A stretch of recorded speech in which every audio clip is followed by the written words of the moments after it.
Welcome to the Diverse Minds podcast, where we give you the tips, tools, and techniques you need to be a mentally healthy and inclusive leader.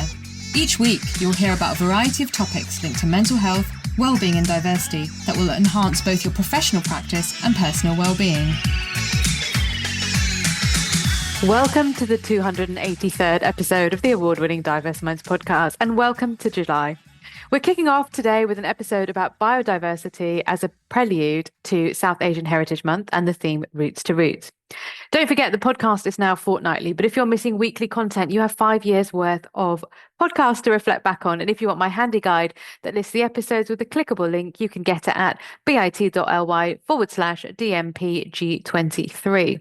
So I don't know about you, but I don't think there's a day that goes by, particularly at the moment, where there isn't a pushback, polarizing, media-led conversation about an aspect of equity, people's identity, difference, diversity, whether it's cancelling pride marches, stopping positive flags being flown, race equity going too far, etc., etc. And I've been thinking about this a lot, and also doing work in my garden, which is ongoing, and it's been going for about 3 years. So I inherited this not inherited, but when I bought the house, there was quite a big garden, and it had a really good structure in place, but there were just tons and tons of one type of geranium, and I didn't like them.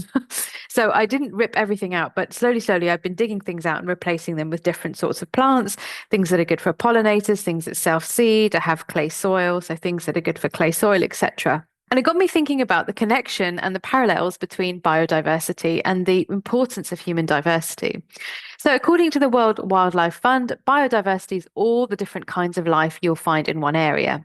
The variety of animals, plants, fungi, and even microorganisms like bacteria that make up our natural world. Each of these species and organisms work together in ecosystems like an intricate web to maintain balance and support life.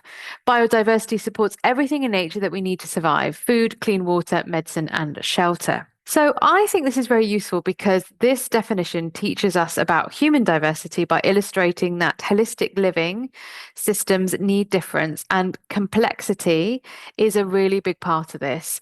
And that when we have wider variety of things working in a symbiotic way, it really does support healthy, resilient systems. So ecosystems thrive on a variety of species, and human societies benefit from the connection, conversations, collaborations between people who are different and of course have points of commonality as well, which helps perspectives for problem solving and well-being. And what I also want to refer to is there's quite a lot of bits of research, and the McKinsey reports have had certain criticism from academics. So I found something else that I thought was quite useful from the London School of Economics, published in November 24 by Teresa Almeida and Dr. Grace Lorden, who found that diversity, equity, inclusion is positively associated with long-term market valuation and innovation, suggesting that diversity, equity, and inclusion initiatives can be of strategic importance for organizations. Furthermore, DEI appears to be unrelated to short-term financial metrics, such as stock returns and profitability, indicating that DEI improvements do not come at the expense of short-term financial performance. And one of the quotes in that blog, and I've put the link in the show notes, is that despite the backlash around DEI, organizations that continue to proceed and do what they feel is the right moral thing, sensible thing, constructive thing, financially savvy thing to do, have not suffered in terms of their organizational performance. So, Bill, I think that's a very useful bit of information to have for naysayers, etc. So really hope you're enjoying the content today and want to keep up to date. If you are, then why not join my newsletter? When you join my mailing list, you'll receive a copy of my white paper on inclusive language and mental health, and that link is bit.ly/ILMHCK. Okay, so let's delve into this a little bit further and think about the particular elements, so the parallels between biodiversity and human diversity. So the first thing is around resilience and adaptation. So resilience, again, I'm obsessed with saying resilience isn't a sticking plaster, and do check out my podcast episode around why resilience isn't a sticking plaster. And adaptation. So when we think about resilience, I think about resilient systems in organizations. So organizations and workplaces that are creating mentally healthy systems. And it's if we can get it right for mental health and well-being, we can get it right for all the other areas. So if we think about health and safety, psychological risk assessments, taking into account different views, different needs, people who are carers, people who are biological parents, adoptive parents, people with sensory impairments, physical disabilities, all the disabilities, then this is really, really helpful because we're building resilience in our organization. So we also know that diverse ecosystems are more resistant to disturbances, so ecological setbacks, and they can recover more quickly. So where we've got people, we'll always have a variety of skills, we'll have different roles. Of course, there'll be some people in the same role. And if we think about a hive of bees, you have worker bees, you have one queen bee. Okay, so this also really reflects in organizations. But where people can bring their skills and their backgrounds and their ideas and contribute and do it in a way that works for them. So if people have long-term health issues, but they can work from home very successfully, that is really useful. And also being able to identify challenges that other people who don't have a particular long-term health condition, for example, can identify, that really helps with problem solving capabilities. We also know that things are changing very rapidly, from legislation, or all sorts of legislation, as well as case law, as well as things that kick off in the media.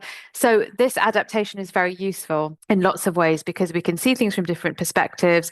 We can be more agile as an organization. We can problem solve more effectively. Then the second area is interdependence. And I don't think many humans like this, particularly in the global north. We have a lot about the best, the one, the individual. Well, actually, we are pack animals. Humans are pack animals, and we cannot do everything on our own, and nor should we. And I think this is one of the reasons so many of my friends say to me, motherhood is absolutely exhausting.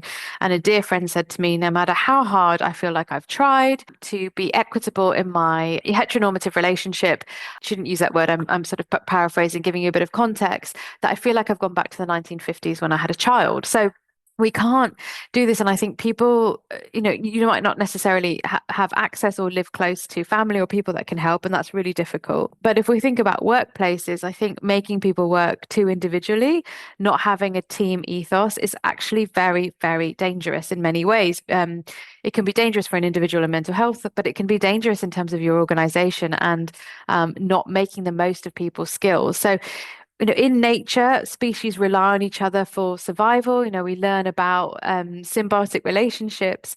And similarly, this is exactly the same for humans, whether we're thinking about society at large, in a personal context, in a professional context. I think a lot of bullying is centered around on leaving people out, isolating them. This is not helpful. We need that interdependence.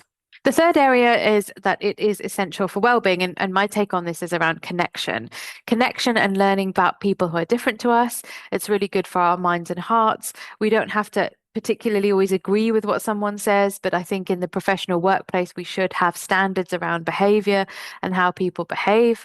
As I think that when we start to value that same but different, if I can use that expression, it's actually really great for our connection and therefore our well-being. One of the 5 ways of well-being is about connecting, so this is really essential. And biodiversity provides vital ecosystems that support health of the ecosystem. So if we think about human health, livelihood, clean air, water and food and medicines, this is really useful. Also, the other thing is around value beyond utility, or thinking beyond, this is just useful, this is just functional. I guess industrial revolution, very transactional relationships. So, again, we need to, if we think about arts and its very big perspective, so I'm thinking about arts and culture, various perspectives, whether it's a community event, whether it's a local performance, whether it's an art exhibition in a gallery. And if everyone did art the same way, whether it's visual arts, spoken word, dance, movement art, that would not be interesting. And I think, around the world, we see so many different cultures. We don't know that much about it. And I don't know if anyone watched Race Across the World. I definitely had my eyes opened about China and India, and that was fascinating to me. And it's that thing, isn't it, around how these different ways of living enrich our lives. I know one of the things that one of my Spanish teachers used to always say is the best way to connect with people is through traveling. So understanding varied traditions, perspectives, history, how culture changes, how it stays static. And again, when we think about biodiversity, it's not quite the same, but We think about how the ecosystem is supported, the flora and fauna, through the diversity, adaptations, again, linking back to the first point, and how it possesses importance for evolution, going beyond the fact that it's just useful. The fifth area is around preventing loss. So if we think about loss of biodiversity is very destabilizing, and it contributes to this VUCA world. And if we then consider the loss of, ignoring people, marginalizing societies, we've just seen the conversations and quite rightly the resistance. I'm going to use the word resistance very intentionally here around, it's not perfect, but around the disability benefits cuts. Then I think that because that was going to be destabilizing to our ecosystem and destabilizing for so many people. So when we are resistant, this is very, very useful. So I think, again, if we think about human diversity in society and in organizations, when we are resistant to something, when we go on strike or we work with our unions to prevent a catastrophe or some kind of loss, it's incredibly useful. And this is the thing with biodiversity as well. So as humans, we have a really big role to play in resistance to prevent the loss of biodiversity because it's so impactful. So those are the 5 areas where I definitely think there are parallels between biodiversity and human diversity. There are a lot more. And I think recently, I don't know if you've seen the meme going around about the business owner, I think it was in Seattle, who during COVID paid his staff $70,000. He increased their salaries, and he was told, "Oh my goodness, you're some crazy socialist," by various organizations in the States, and your company's going to go bust. It's going to be awful. And he's seen the polar opposite of that staff have been able to afford housing. He's kept staff. He's tripled his revenue, I believe. So those aren't the exact stats, but I was reading something about it the other day, and he's now become a Harvard Business School case study. So we're not talking exactly about biodiversity there, but the ways in which he wasn't afraid to do things differently to the current status quo, changing things up, has actually brought lots of diversity and perspective, and also a diverse way of doing things, which has helped his ecosystem, if you like. So biodiversity and human diversity are totally interlinked. Just as we need biodiversity for a healthy world and environments, we need human diversity in workplaces and beyond.